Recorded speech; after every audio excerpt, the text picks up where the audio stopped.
నిజంగా చాలా సంతోషంగా ఉంది మిమ్మల్ని ఈరోజు ఇలా కలవడం. ఎందుకు అనిపించింది అసలు మీకు ఈ కథలు ఇలా చెప్పాలి అని థాట్ ఎందుకు వచ్చింది మీకు? యాక్చువల్గా ఇది నా థాట్ కాదు. అవునా? నిజం చెప్పాలంటే నేను మామూలుగా కథలు ఎప్పుడూ చెప్తూనే ఉంటాను, ఏదో ఒక సందర్భంలో మామూలు జనరల్ టాక్లో కూడా మామూలుగా మాట్లాడేటప్పుడు కూడా కథలు చెప్పే అలవాటు ఉంది నాకు. ఓకే. ఒక స్కూల్లో కథలు చెప్తుండేదాన్ని.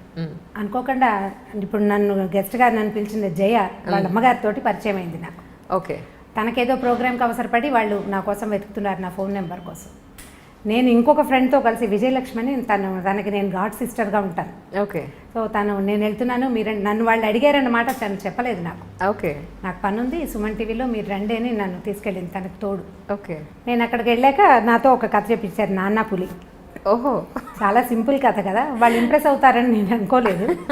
బట్ అతను ఏమన్నారంటే ఈ సేమ్ డిక్షన్ మీరేం మాట్లాడుతున్నారో అదే కావాలి అన్నారు. జస్ట్ ఒక ట్రయల్ లాగా చేసాము. అది ఇంత బాగా వర్కౌట్ అవుతుందని నేను అనుకోలేదు. ఓకే. అంటే all credit goes to Jaya and Vijayalakshmi. Okay.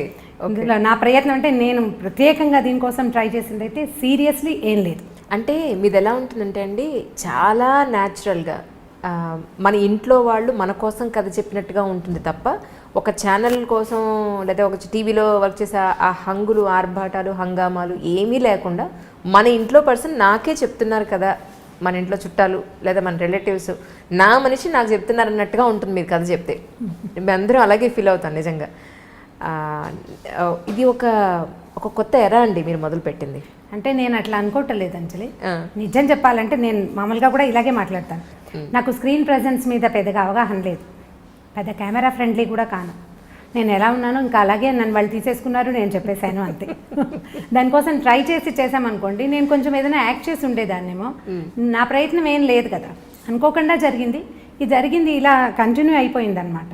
నేను ఎప్పుడూ అలాగే ఉంటాను, బయట లోపల కూడా ఏం తేడా లేదు. అవును. దాన్ని జనాలు అంత ప్రజలు యాక్సెప్ట్ చేయటమే నా అదృష్టం. నిజంగా. అవును, నిజంగా.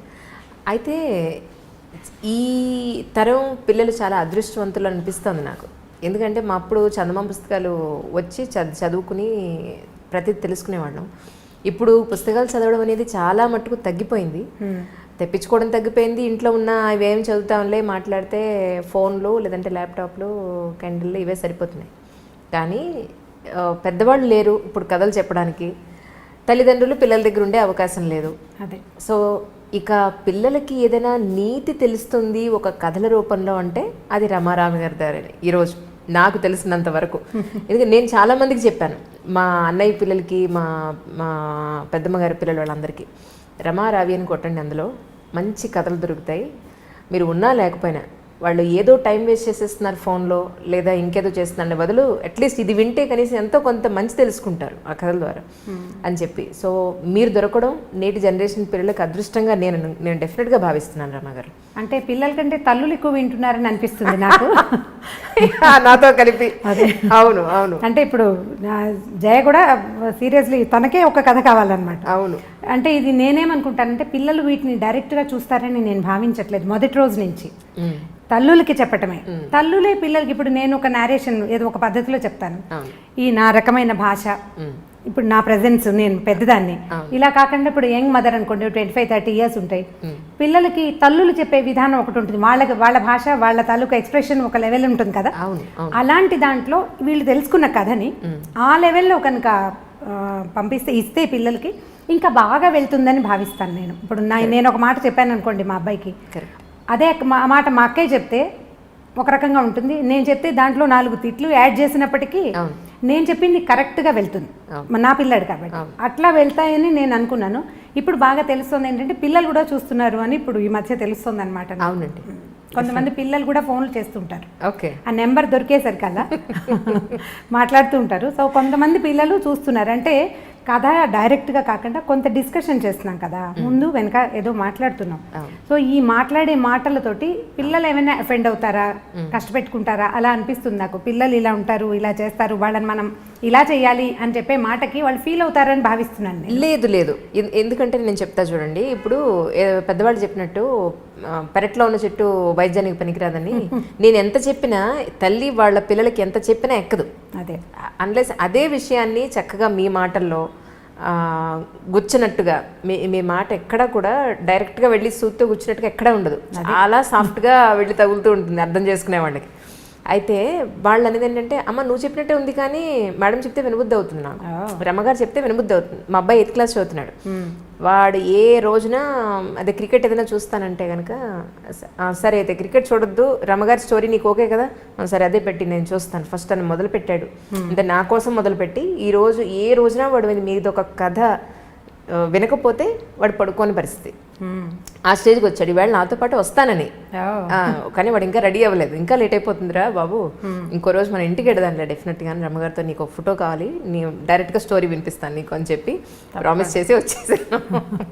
డెఫినెట్లీ అండి, అది ఎప్పుడు జరుగుతుందో చూడాలి. రమ్మగారు, మీ ఇంటర్వ్యూ అని నేను ప్లాన్ చేసుకున్నప్పుడు చుట్టుపక్కల మా ఫ్యామిలీ మెంబర్స్ అందరికీ చెప్పడం జరిగింది.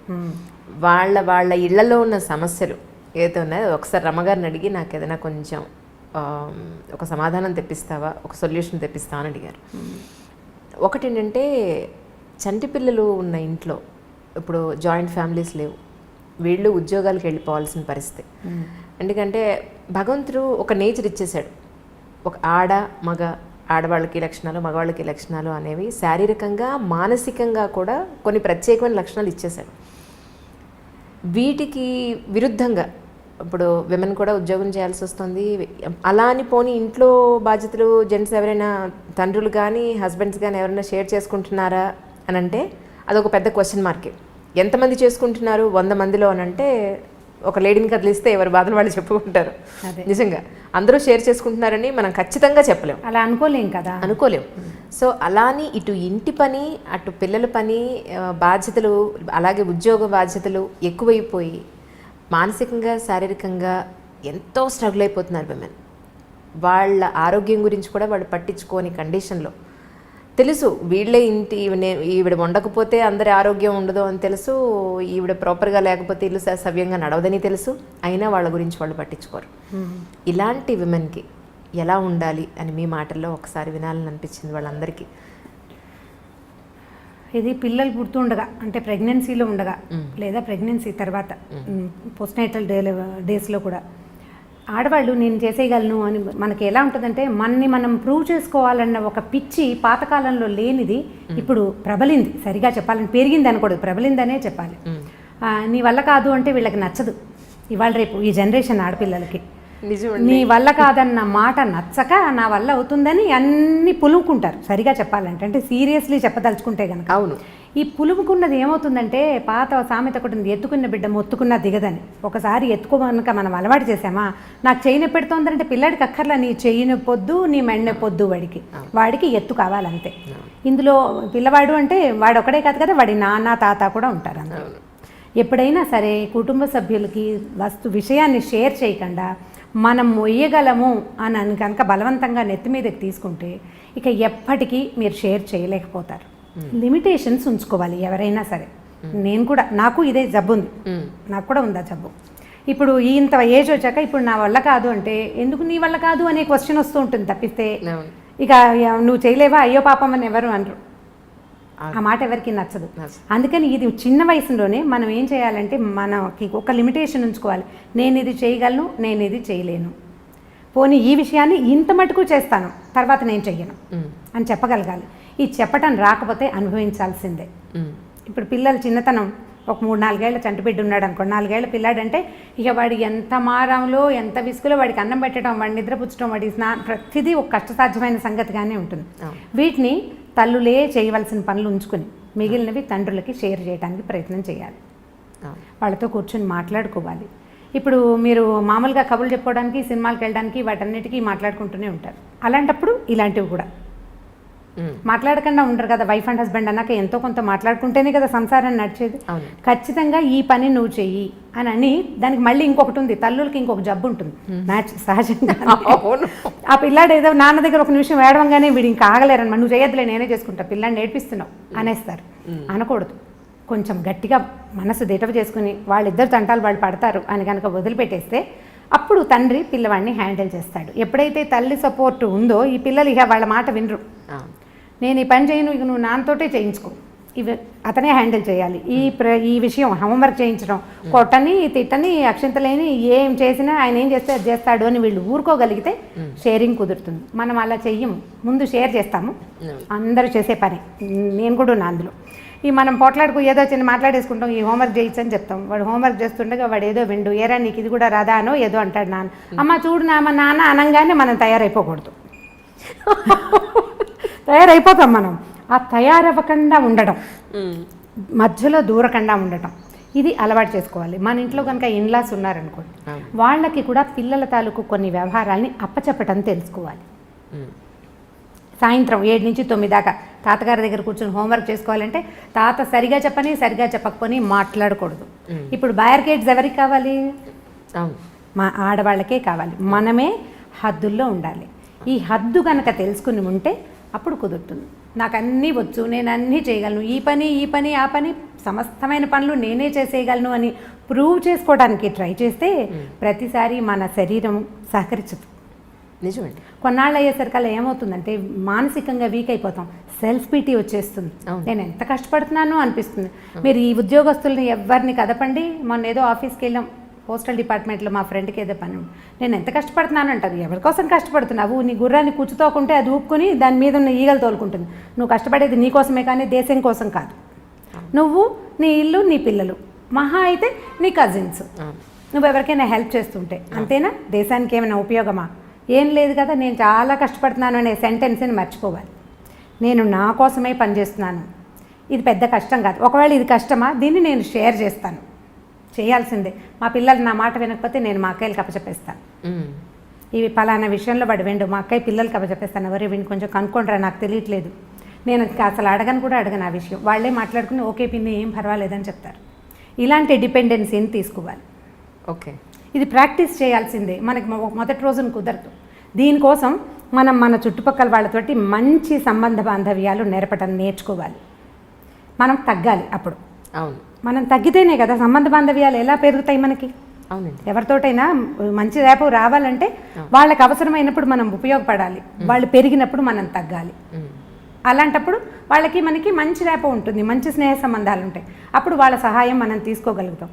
దీన్ని చిన్నతనంగా భావించకూడదు. అప్పుడు మీరు రిలాక్స్ అవ్వగలుగుతారు. నాకేం ఆరోగ్యం ఏం లేదు, నేను అంత హెల్దీ పర్సన్ని కాను, ఏవో రకరకాల ఆరోగ్య సమస్యలు ఉంటూనే ఉంటాయి ఎప్పుడు. అవునండి. నెల పొడుగునా ఏదో ఒక ప్రాబ్లం ఉంటుంది. నాకు జనం ఉన్నారు, నేను వాళ్ళందరితోటి మెయింటైన్ చేయగలుగుతాను. అందుకని నేను ఈజీగా కథ నవ్వుతూ చెప్పేయగలుగుతున్నాను. నేను చెప్పాలంటే నాకు లోపల ఒక బ్లెస్ ఉండాలి, సంతోషం ఉండాలి కదా. ఈ సంతోషం ఎక్కడి నుంచి వస్తుంది? ఇండిపెండెంట్గా ఉండటం వల్ల ఎంత సంతోషం వస్తుందో డిపెండెంట్గా ఉండటం వల్ల కూడా అదే సంతోషం వస్తుంది. మీరు అది తెలుసుకోవాలి అంతే. దాంతో మీరు హాయిగా ఉండగలుగుతారు. అది ఎక్కడ ఎవరితోటి అనేది ఎవరి జీవితాన్ని బట్టి వాళ్ళు డిసైడ్ చేసుకోవాల్సిందే అంతే.